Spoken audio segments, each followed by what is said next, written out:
Bila-bila kiranya diriku perlu hari yang murung terdengar nada yang riang. Selagi bahuku memikul bebannya, selagi hayatku merasa siksamu, selama senyuman menjadi senyumku, ku bawa wajahmu walau diriku jauh. Thank you, Jazz, for that one, and welcome to Talk to Terrence. Thank you for joining us on the show. I specifically asked Jazz to pick that song to start us off today because we want to talk about a subject that's close to all our hearts as we move towards our National Day celebration on 31st of August and the Malaysia Day celebration on the 16th of September. The hashtag Keluarga Malaysia Teguh Bersama. Ikhlas tapi jauh. Sometimes that's the feeling that people get when it comes to policies which are planned to bring people together, but in the implementation, it kind of drives people apart. So this is something I know you can resonate with as you listen to parliamentarians debate every time they're live on TV. They may have good intentions, but it sometimes gets communicated as not being the case.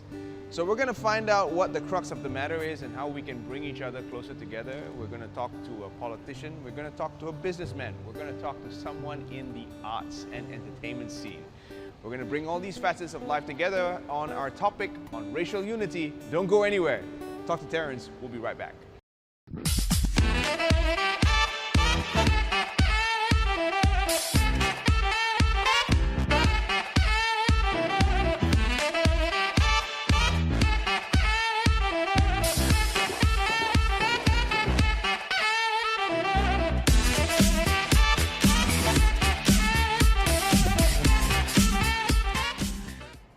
Welcome back to Talk to Terrence, and I've got to say, for this segment, we were really cracking our heads as to what to do because it's supposed to be high-tech and Johnson is Captain Gadget and all that, but what we have come up with today takes me back to Standard 1.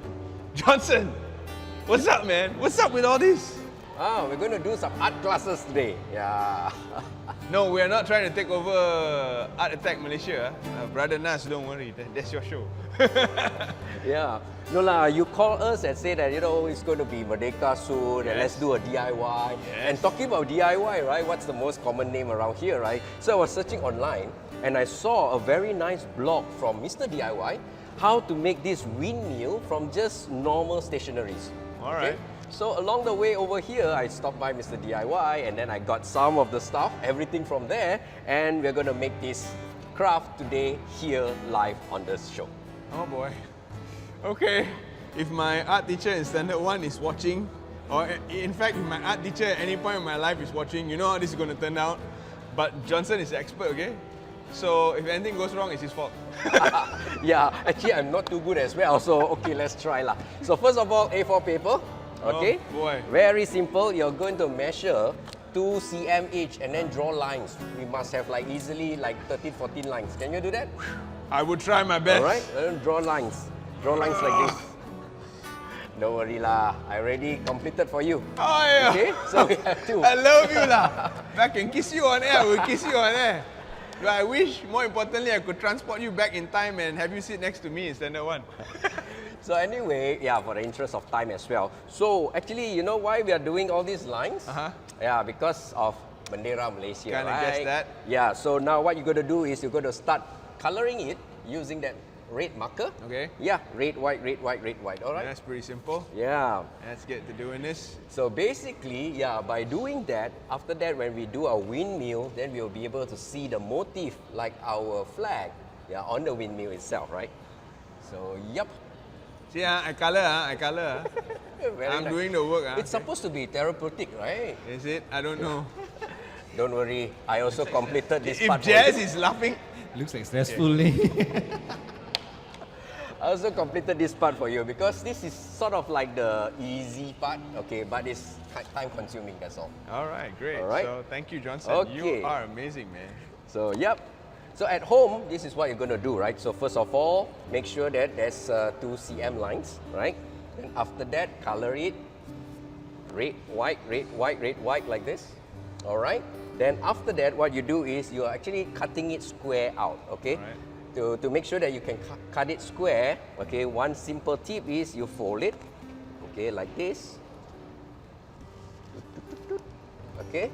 And while you're folding it also, you can actually get the center point, which is needed for our pin later on as well.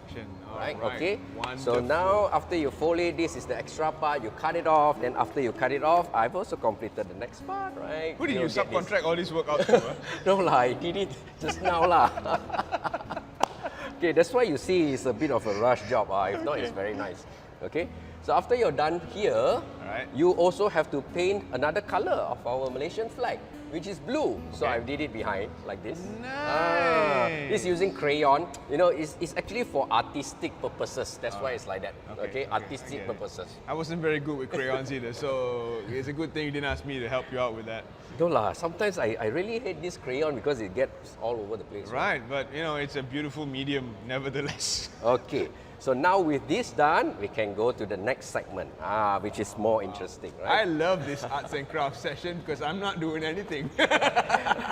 Okay, so the next segment, of course, we are trying to make. Okay, sorry. The you need this? ruler, please. Oh, you need a ruler? Okay, my job is to hand Johnson the ruler.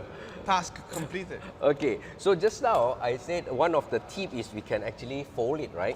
Okay. So I'll do it again over here. So what happened here when you fold it like this? Okay, one time, we need the middle part. And then you fold it one more time over here. Okay, so we're going to get exactly this center point. The center. Center, which is very important. Because now what we're going to do is we're going to draw a line to the center. Okay, just halfway through. Okay, I'm going to just use this pen, it's fine because we're going to cut it through anyway. Okay, right to the center over here. All right. Okay, do the same for each 4 corners. So if you're watching at home, you can actually DIY this right now with us. I know you're not privy to any of the cheat codes we've been using, but I think it's pretty simple. And given enough time, I believe I can almost duplicate that. Almost. Okay. Then the last part, of course, the center point, because later we need to poke the pin through. Great. Okay. So once this is done, okay, we are going to play with some scissors. Okay. So kids, you know, adult supervision required. Yeah. So scissors, okay, for me, scissors is very personal. I always choose a very high quality one. Especially, right, those of you at home, if you want a scissors that lasts very long, you choose those that you can open up this screw, okay? For 2 reasons. One, you can always tighten it so that, you know, sometimes scissors get loose, right? Second, you can open it up and you can sharpen the scissors. Wow, I never done that before. Yeah, not a lot of brands can do this these days. So this one is from Fiskars, they can do that, okay? Then what you do is you cut it to the middle. What do you use to sharpen your scissors, John? The normal sharpening stone. The one that your mom uses to sharpen the knives and stuff like that. Exactly. However, there's a technique. Okay, one thing about scissors, right? Because scissors always have this flat side, and you know, the slanting sharp part. Always only sharpen the slanting part. Okay. If you sharpen the flat part, that's it. That's the end of your scissors. It's not going to become no double-edged sword, is it? No. It's going to kind of fade away into usefulness, nostalgia. So there you go. The scissors that has been sharpened by Johnson has been effectively employed to create the windmill edges. Yeah. What's next? Okay, so next what you do is you just make sure that we are consistent. Now you see every part has 2 sides of this, right? Right on. We're going to start off with the left side, okay? We're going to push it to the middle, okay? Then the other side as well. Push it to the middle. Okay, you see the shape is forming. Right. Yeah. Okay. Yeah, and then the other side to the middle, over here, and then finally, last but not least, this side to the middle. Okay. So what we're going to do here right now is we're going to glue this to the middle. All right. So here again, from Mr. DIY, this is glue sticks. I love glue sticks. Yeah, because it's very fast to dry. Okay, we're going to apply the glue. And then last but not least, we're going to use this pin. Okay, we're going to pin it on the pencil Okay, and to make sure that the wheel can turn properly, I actually got some beads from the craft section of Mr. DIY, and we can use this red one, goes very well with yellow, to be like sort of like a bearing. Okay, so we're gonna put them up together, and that's it. Okay. Glue. Johnson's not only Mr. High Tech, he's Mr. Crafts as well. Yeah, next time we should do some cooking show as well. Oh gosh, Johnson, you're trying to showcase everything I cannot do on air. Okay. Yeah. So there we so go. glue. It's Okay. a good thing the person that married me knew exactly what she was getting into. Okay, so after you put all this done, You also got cheat code lah. Okay, boleh, because boleh. you're gonna take some time for it to dry anyway, right? Alright. So yeah, so this is what happens after it's dried. Okay, right? Then we will have this little pin. You can see here with the little bead. Bearing? Yeah, for a bearing. Okay, so we poke through. Windmill, put the bead here as a Nice. bearing, all right? Alright, And looks then very we poke cute. it into the pencil like this, and voila! All right, that's Yeah. this is not the most high tech thing he's brought on the show, but it's definitely I need to press it under. that has required him to put the most effort. I saw him sweating just now. He was worried whether he would get it right. Congratulations, Johnson. You are a successful arts and craft master There. on top of being Captain Gadget. Okay. Yeah. Congratulations, sir. And I hope that you guys will go out there and try this. I mean, I know it seems like, something your kid can do, but in its own special way, I do believe that we've lost that waving of the flags during Independence Day thing. I mean, it was patriotic to do that. It was a way of expressing how sentimental you feel about your nation, how much you love your nation. I do think we've lost that along the way because of one reason or the other.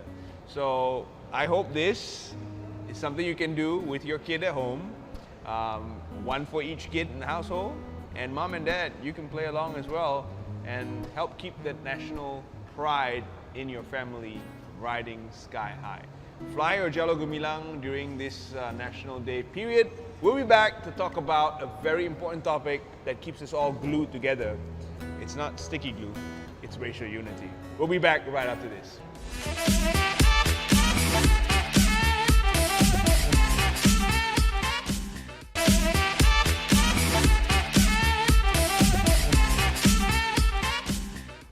Getting all caffeinated and ready for our next conversation, which is on racial unity.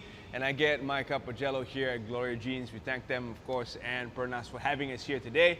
Now, it is something of a reality that the next general election is just around the corner. It's also true that we are celebrating 31st of August real soon. This is the National Day Celebration Month.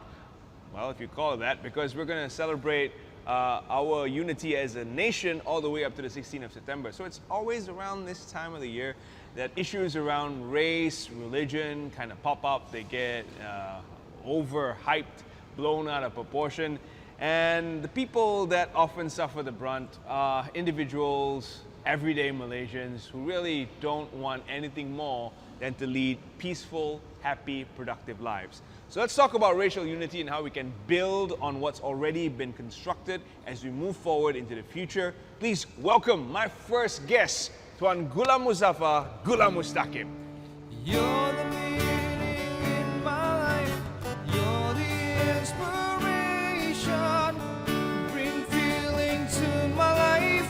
You're the inspiration. Welcome, sir. Thank you, thank you. Wanna Thank have you for joining us, please. Yeah, thank you. Wanna have you hear me saying, no one needs you more than I need you. And if you're wondering why we picked that song, why Jazz serenaded Tuan GHULAM here with that song, it's one of your favorites. Yeah. This is a band that's entrenched in your favorite playlist. Why do you like Chicago, sir? It's because of my late uncle who loved this song so much. Okay, so when I was back in Singapore, so I've been used to hear this song again and again and again. So I fall in love with this Chicago, and the singer is a Fita Cetera. So I love this song very, very much. Oh yeah, Chicago is nothing without PERSEKUTAN. I mean, that's my opinion anyway. All right, let's move on to the topic at hand. Okay. We'll start with the theme for Merdeka this year, which has been Keluarga Malaysia Teguh Bersama. Yeah. What is your thought behind the theme for this celebration? I think one of the reasons this concept, the Keluarga Malaysia Teguh Bersama, I think it is one of the best theme for the Malaysians concept, with the unity in diversity, which is we have a multiracial in our Malaysians nation. So I think everyone's need this, because you cannot progress with a silo approach. So every race need to be together to build this nation for prosperous, for happiness, for harmony, and also for unity. So I think when our beloved Yang Amat Berhormat Prime Minister actually embarks this Keluarga Malaysia, and at the same time in this our coming Independence Day, which the theme is Keluarga Malaysia Teguh Bersama, I think everyone's for the Malaysian must have these spirits in order to make sure that Malaysia is a progressive nation, and at the same time we respect and we also have this attitude to bring the nation for the greater level. So this is what I see, and most of the important thing, we Malaysians must always go for the nation's interest, not go for individual interest to make everything happy. All right, that is a very interesting definition, because a lot of people, when they look at the theme, especially people on Twitter, which is the most critical social media platform out there, they view it with a sense of cynicism as we look at how our social and political landscape is constructed. We're still primarily built upon race-based political parties.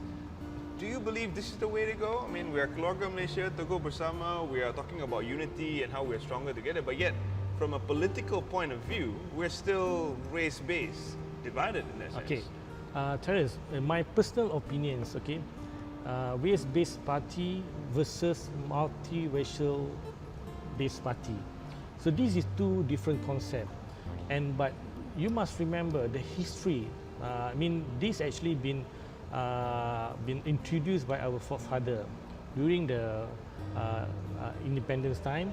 So we have this kind of situation, which is a base race party already dominated Malaysians politics. Okay, so for my opinion and my belief, I still believe this base race party is still workable for our Malaysians politics concept.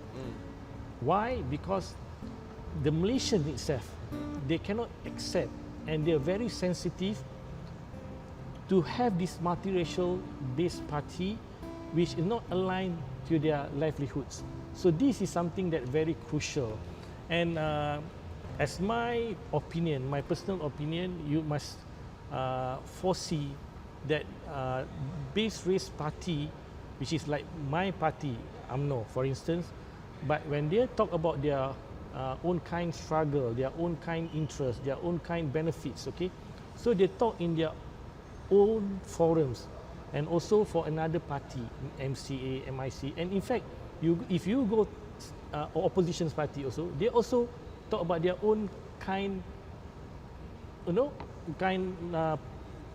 own interest, so everybody actually a champion for this, okay, but no doubt we have an issue in terms of the multiracial based party, but if you compare between base race party and multi-race party, which one is better for the Malaysians?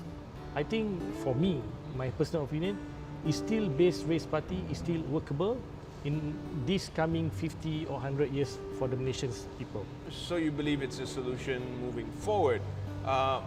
When we look at the policies that are put forward, every time there's a budget speech, for example, Okay. there are budgetary allocations based on each racial component. that build up our society. A lot of people have now accepted the notion that democratic socialism is something that's in Europe, in the West. Should we move forward towards more class-based solutions, like targeted at the B40, regardless of race, religion, whatever racial group or creed they belong to? I believe on the targeted groups, regardless is Malay, Chinese, and Indian. I'm not believe you just only champion and you just only focus on one race. You have to champion for all races. Means like educations, health, business opportunity, and about everything. You must know the roots of the problems. Okay, for me, if you talk about poverty, we have also Malay's poverty, we have also Chinese poverty, we also have Indians poverty. But when we are talking about this, you remember that in 1971 when we introduced NEP, National Economic Policy. But that time, we already talked about allocation for the Bumi Putras, 70% for the non-Bumis. So along the way in 1991, we abolished that. So we're going for another platform of the economic cakes, the big cakes, so how we want to divide and how we want to segregate into our society. So if you're talking about this, I think the government, in future government, in fact in my own party also, we must go on the targeted group, not based on the race, not based on the ethnic or a group. So you must know this actually the new trends and the new way of moving forwards. So if I can summarize what you've been saying so far is, when it comes to representation, it's still race-based, but when it comes to policy, it can be class-based regardless of race. Yes, agree. So that is truly something interesting. I do believe a lot of people will resonate with that. But when it comes to general election, just around the corner, like now, it's in the air. There are a lot of issues that will be hyperventilated, they will be pushed to the surface, and all these racial and religious tensions kind of rise to the surface. I want to get your opinion on that, but we'll go for a quick commercial break and be right back after this. Right. Don't go anywhere. Dr. Terrence will be back. We talk about how racial and religious sentiments rise to the top, especially during a general election cycle. Don't go anywhere.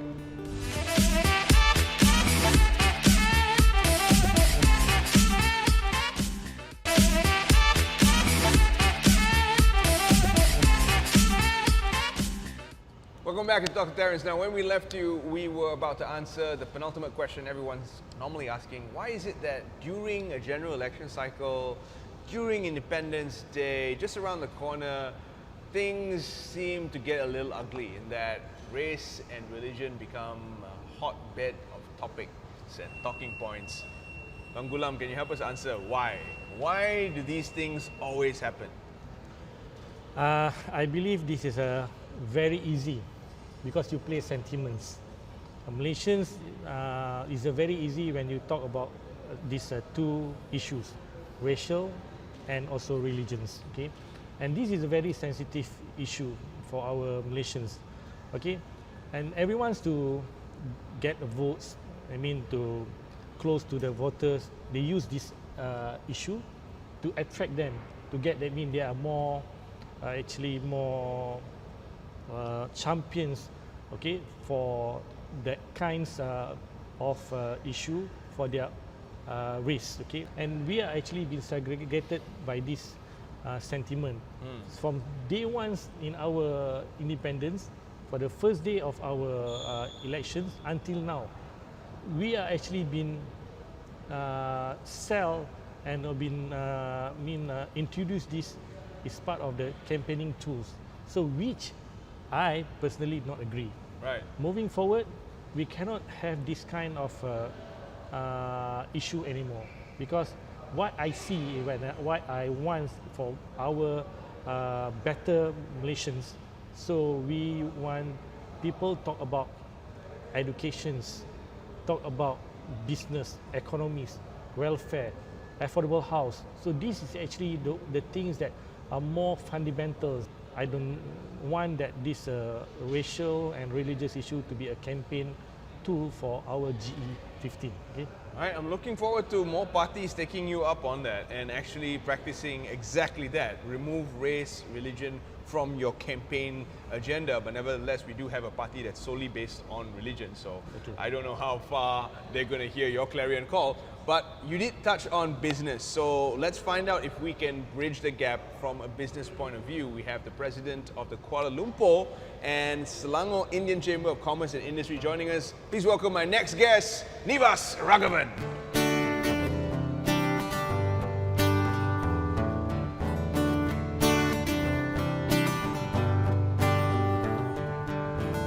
Sweet home Alabama, Welcome, sir. How are you? where the skies are so blue.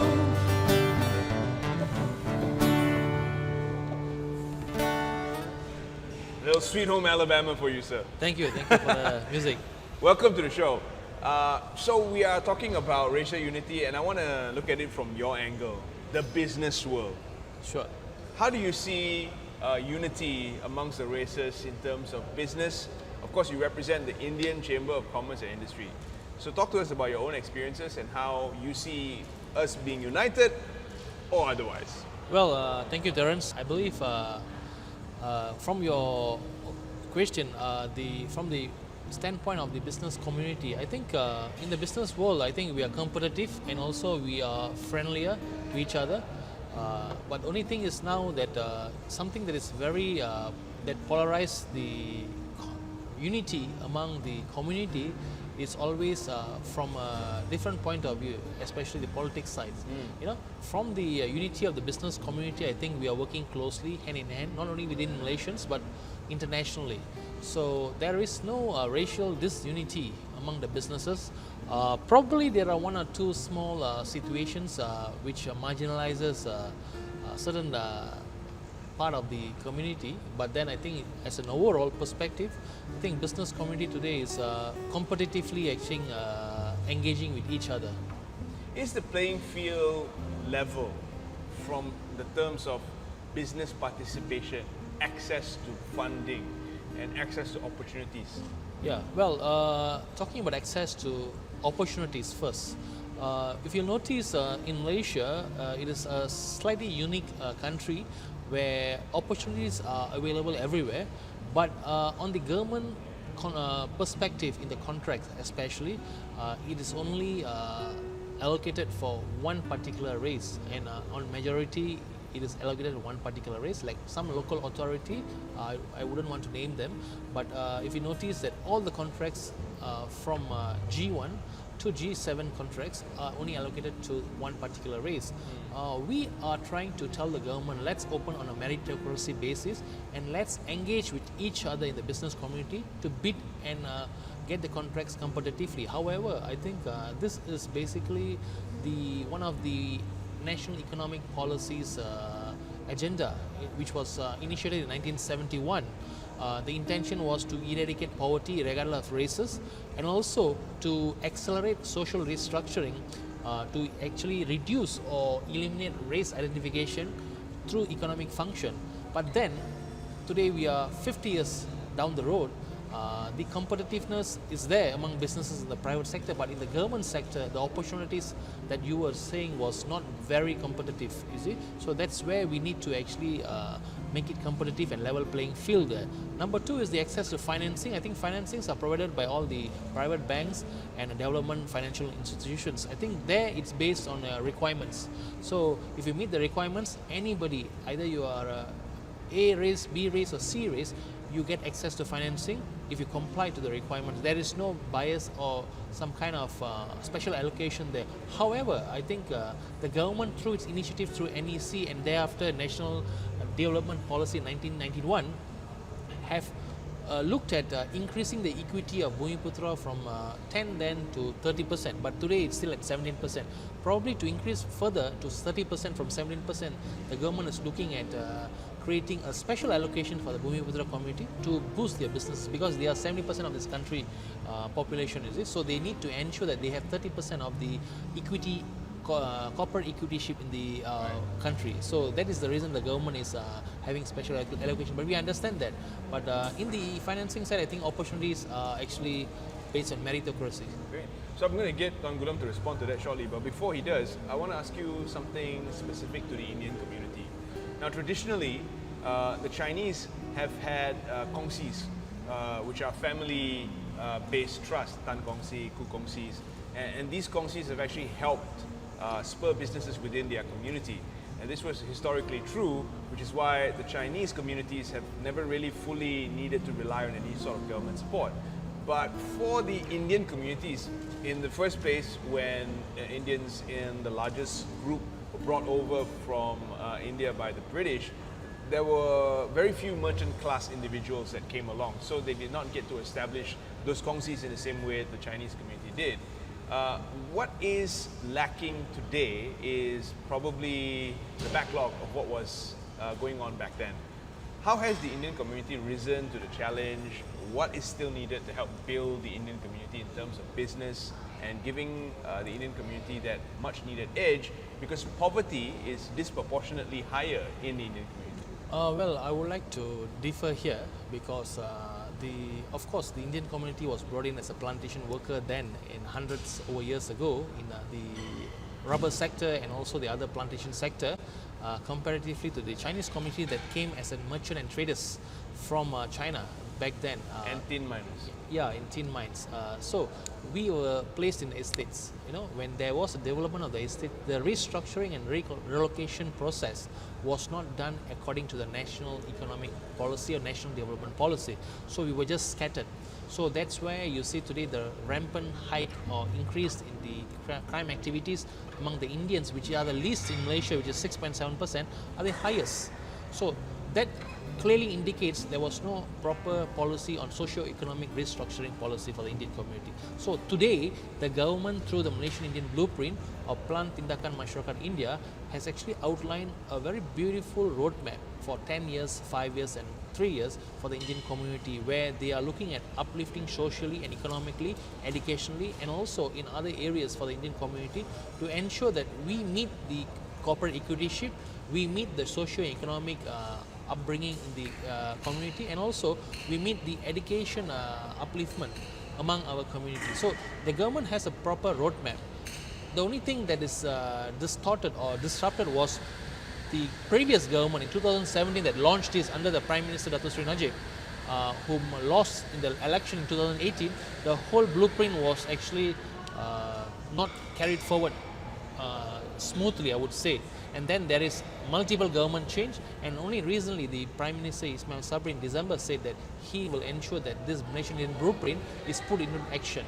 So the community actually takes this very, very applaud, and we actually appreciate the Prime Minister's initiative, because we were part of the Chinese and Malay who built this country and this nation. Absolutely. So we are actually thankful, and we see that the Prime Minister is looking at it very seriously. All right, Tuan Gulam, now I'd like you to respond to that earlier point where this is a very difficult area to discuss sometimes, but because we have you, I'm very comfortable in being very open. The national economic policy had a drive, had a purpose, had a reason to uplift the Bumiputra community in Malaysia. How long more do you think this policy will need to be in place? And sometimes when we expand the economic requirements for a certain group, we would need to take away from others, don't you think? Put it this way, Terrence. I think to respond to NIVAS' answer just now, actually we've been introduced this national economic policy in 1971. Okay, and this policy actually is a very beautiful and awesome policy, which is 30% been allocated for the Bumiputras, and the 70% cake of the economies have been distribute to the non-Bumbis that time, 1971. And it's been progressive 20 years, 1991. So during that time, actually the policy is good. The problem is that the execution time, you know, when you want to execute this policy, you must foresee the struggle of that policy to make everyone's actually success on this one. But I want to share, if this policy actually is not wrong, but it's just only for you to change, to remedy, and maybe a slightly adjustment to fit the current requirements and needs that time. You see, like in 1980s, when we have this economic downturn. Okay, and we also have a power struggle during that time. Is our leadership have been a very problems in handling this thing. But that time we don't change it. We still go something that in 1971. You must know in 1971 the sentiment is different. You know, the culture is different. You know, it's everything. The way of life also is different. But along the way, we have all this struggle and we have all this obstacle that we need to cross and we have to face. But I can admit it that during that time, no one's actually care and they just only take that initial policy just to make as a cross whatever that they want to do until 1991. But after 1991, we still have this problem, the Indians' problems, the Chinese problem, the Malays' problem. But we never foresee and we never study what actually the real cause that we cannot achieve the 30% for the Malays and 70% for the non-Burmese that time. So I still believe, which is if we Malaysians, Malay, Chinese and Indian work together, share their strength, share their forte, share their experts, okay? So I think like Indian, like Malays, in terms of economy, we are actually far behind from the Chinese community. That is actually the facts that we have to face it Still, now. Okay, to this very day? Yeah, and you see that the top 10 billionaires in Malaysia is 9 is the Chinese, 1 is Indian, and maybe 1 of Malay. So that is actually is a true fact that we have to admit it. But if this Chinese community can share how they can excel and they can success in business, why don't they just share to the Indian and the Malay community? And my philosophy, we want to achieve together. Even from the start that you actually 10 meters ahead or maybe 20 meters ahead, but when come to the achievement, we want to achieve in the same finishing line. So this is what we want. Okay. Malays, Chinese and the Indian. I think we are Malaysian can achieve it together. This is what actually we want. If we just look across the causeway, we have neighbors who have the exact same racial makeup. Yeah. Singapore, Chinese, Indians, Malay. Basically the same racial makeup, different composition. But they managed to overcome their racial issues. Although some of it have kind of risen to the surface recently. Yeah. But these are social issues. They don't have economic issues pertaining to race. They don't really have political issues pertaining to race and religion. Most of their issues are social, I would say. The ones that we can see on TikTok and YouTube. So I'm going to ask you what we can learn from our neighbors, because they're a powerhouse economy despite their small size within the whole Asian continent. I mean, we're not looking at ASEAN anymore. Singapore is a name to be reckoned with. So what can we learn from them? And we'll get back to that conversation right after this. Don't go anywhere. We'll be back. Talk to Terrence, take a quick breather, and we'll be back to kind of bring this conversation to a nice and beautiful conclusion. Don't go anywhere.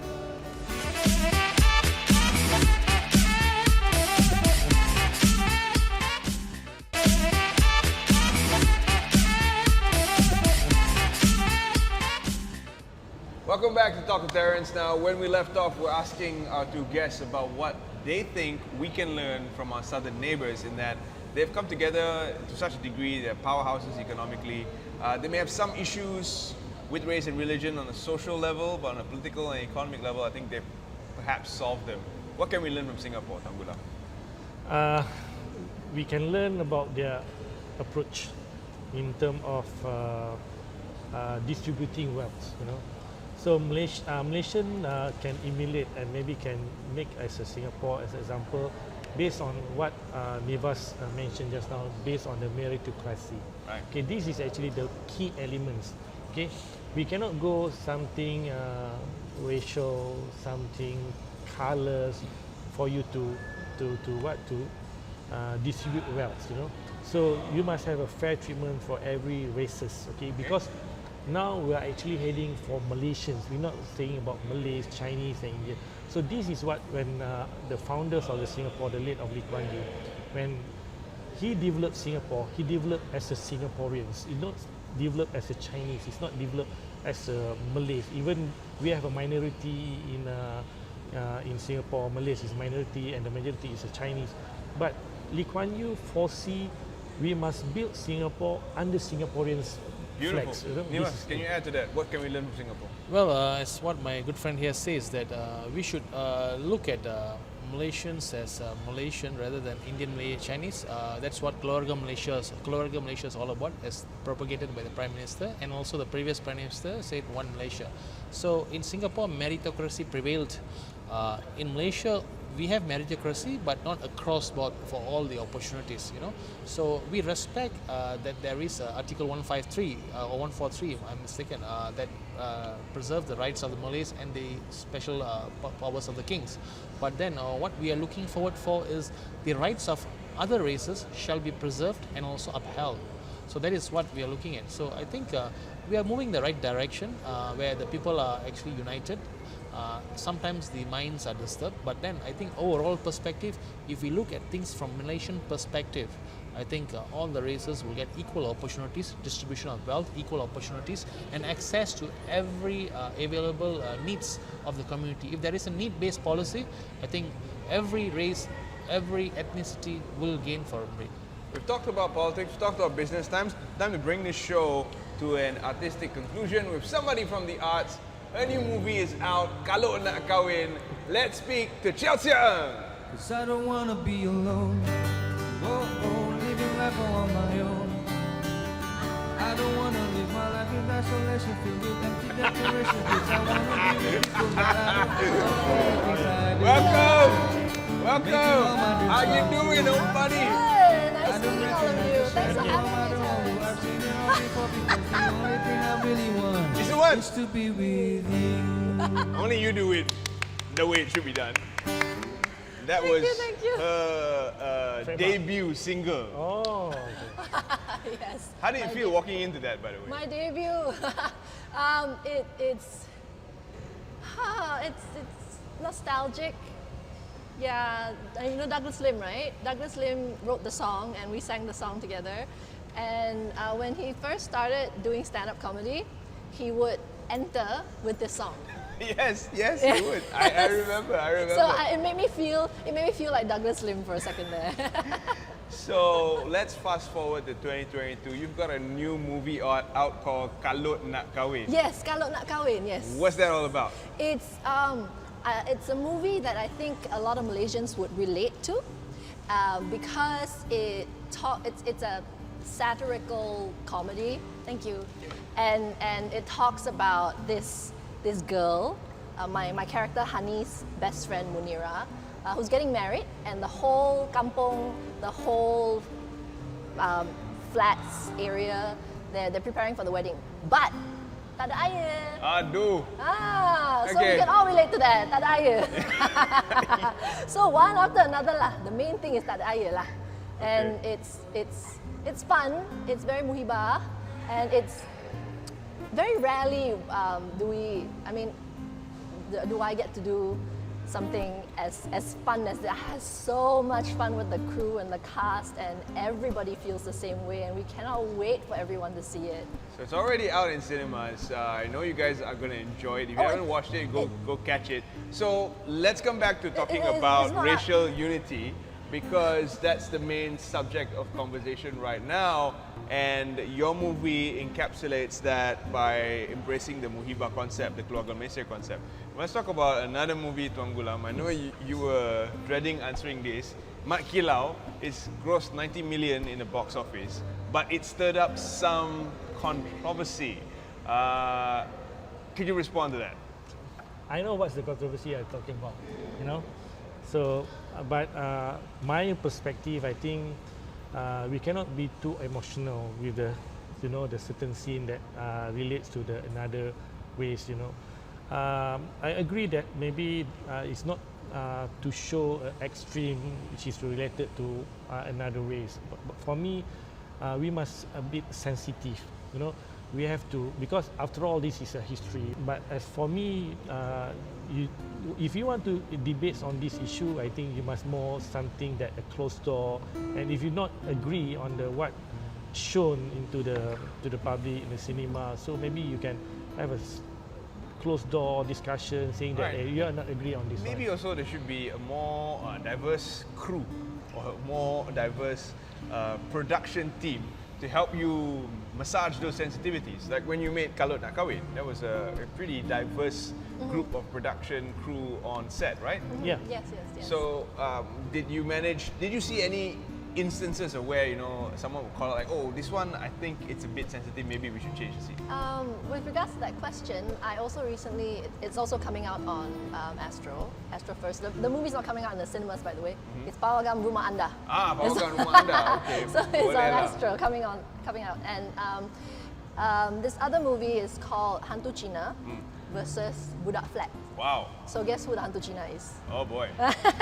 So we shot at a graveyard somewhere in Klang, and it was very heartwarming when well, maybe heartwarming is not the word for it lah, but I asked them if they knew the sensitivities behind shooting In a Chinese graveyard. in a Chinese graveyard with a Chinese ghost, with a Chinese playing a Chinese ghost. I said usually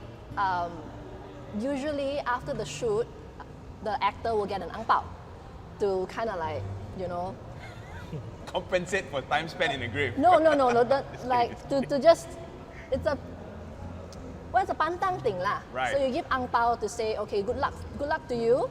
All the bad energy that you received or gave out during the filming is all gone now, because it's a red packet. It doesn't matter if you put sweets inside or money inside or whatever, but I reminded them just give me lah, because my father reminded me lah, since I'm shooting a ghost movie and I'm the ghost kan. So, but not only did they give me the ang pao, they gave everyone on set. Nice. Everyone, Malay, Chinese, Indian, all other races got an ang pao.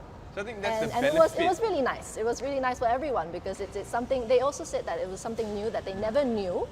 Also, if somebody dies in the show, that fella has to get an ang pao. it's a Chinese crew tradition. All right, that goes without saying. But I was going to say that's the benefit of having that muhibah concept, not just on screen but behind the scenes as well. Yes. So they can advise on sensitivities. Nivas, do you think that when it comes to our social interactions, we self-censor, we understand each other better in 2022 than when we did maybe 10, 15 years ago? Well, I think the maturity of the Malaysians today with the social media and with other exposure globally, I think we have a better sensitivity when we talk to our other. We don't see them as other race, we see them as other friend, you know. So I don't see your good self as from the Chinese and clump. Only after mingling, I know, oh, you're Malay and you're a Chinese, you know. So I'm not sure what race are you, by the way. So we must come to that kind of understanding in Malaysia, you know. And also, it doesn't matter. Yeah, it doesn't matter. But when you go to UK, they don't call you as an Indian Malaysian. They don't call you as a Malay Malaysian. They call you as a Malaysian. Right. So we should reflect upon us in Malaysia and embrace all of us as a Malaysian. You know. So that's where we can respect each other's needs and culture and customs, and we do not say anything that hurts the sensitivity of other races. So I believe if you understand each other well, you are brought up well in a better school education structure, which teaches us to respect and also be considerate and have courtesy among each other. I think our next generation of young generations will have a better respect for each other. Not only respect, a better appreciation of each other. Yes, that's right. We talk about some of the sensitivities of the various racial groups. For the Chinese community, this one always keeps coming up, where when you rent a house out, there's always the Chinese only, no other races can apply or something like that. How do you respond to that when you see an ad like that out for a house? When I see an ad out like that on the house, I immediately, there will be a certain kind of people who would put out. But okay, before I say that, I understand that each and every one of us have reasons in doing what we do. We don't know their experiences and how they grew up, and we don't know what influenced them into making that decision.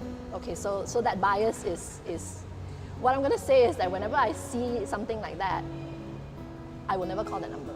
Because to me, it's a certain kind of mentality which I don't really want to deal with, because a lot of issues will arise when it comes to these things. And can I just say that this whole renting thing is not even, I don't even know where to start. You know, it's because there are idiots everywhere. Right on. Can Thank you I- for can I- saying that. can I Thank add you to for that? saying that. Can I add to that? Everywhere. Yeah. It doesn't matter where you come from. Can I add to that? There are Indians who says accept Indians. They do not want to rent to Indians. Don't want to rent to Indians. This is Oh, the other way really? around. So What is that about? I so didn't you know that. have this individualistic issues that it's not a race issue. You know, It's an not. individual preference. Yeah, of it's an who they individual- want. It's not legally or also more, what do you call They don't feel constitutionally like- wrong. You know, they don't But feel that like is they're the being individual racist, aspect. right? So we should not actually take that as a racial point of view. You know, and you see in TikTok today, a lot of things are happening. They can share anything they want, but we should just look at it and then move on. That's it's an excellent blown way of perhaps- saying Terrence. it. That's an excellent. You know, when I got the, because you guys sent in the questions for us to prepare or to know roughly what we're into. So I asked a friend, and then he said, "Well, I don't think it's a racial thing. I think it's an experience thing. What they've experienced, because we never know what." Well, at least we branded them idiots. I mean, Yeah. I just want to So add what sorry, actually. wrong word what- maybe, but I just I want, agree. I just want to add what actually Crystal and Nivas said. If you are talking about house, when you are saying that, oh, this house actually for the Chinese or for the Indians only, why you not go and see that when you check into the hotel, you may check to the hotel reception, say that, hey, the previous stay. That's so exactly this is what I- actually something that you What are, I was you know, thinking, why yeah. you are being, you are Probably- very so probably narrow they are about hypocrites. this, so hypocrites about this. Why Very is what? true. In fact, if you take a public transport, you take a then taxi, why don't not you go say, and oh, eat banana leaf. yes, Don't you go are, and eat yeah, banana this is everybody something- loves. Don't tell me don't love banana leaf. Please. Yes, of course. That's why when you talk about your own interests, so you cannot marginalize and you cannot be so narrow about this. You have to be more liberals and more liberty on this issue.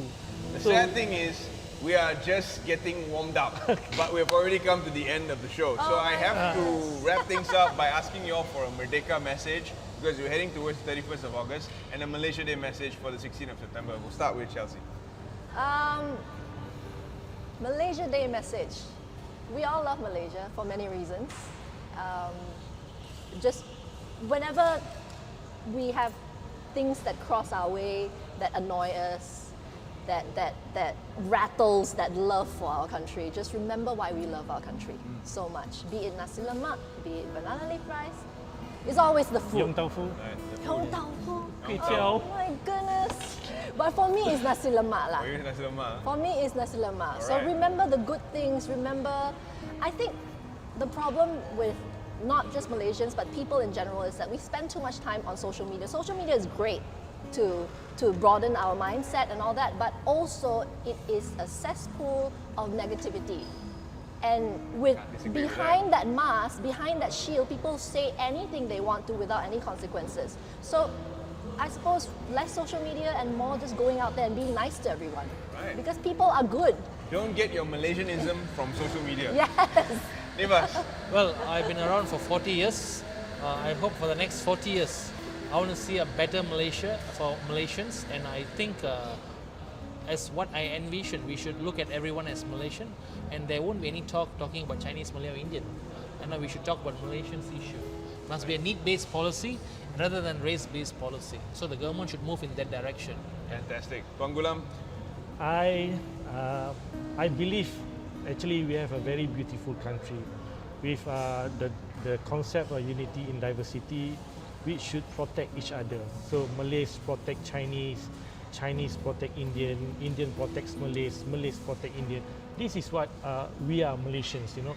So the key points here, the key elements and the pillar for us to success is a three element: respect, tolerance and moderates.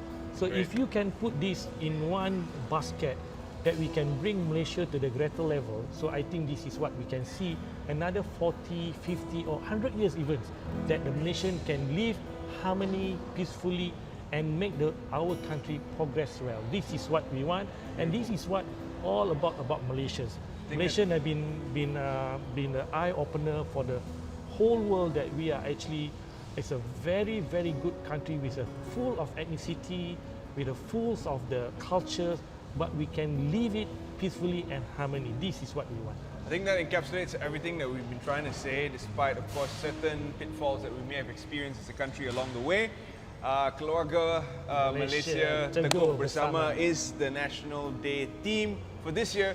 We're going to wrap things up together. I'm going to get Johnson back into the set in just a short moment, and we're going to do our TikTok for the day. We hope you're doing this with us. Here we go. You know how we do. Do this with us, guys. Free drinks in the house. Beat nuts. And that was it. Thank you very much, everybody, for joining me. And this has been a very special show indeed. NIVAS, thank you for coming back. CHELSIA, oh my gosh, it's so great to see you. Johnson, thank you very much. And everybody, thank you for watching. This has been our show on racial unity. We hope to all come together and have a celebration just like this. You can have some coffee or nasi lemak, it don't matter. Keluarga Malaysia, Teguh Bersama, Jazz, take us home. I'll be there for you like I've been there before. I'll be there for you when the rain starts to pour. I'll be there for you 'cause you're there for me too.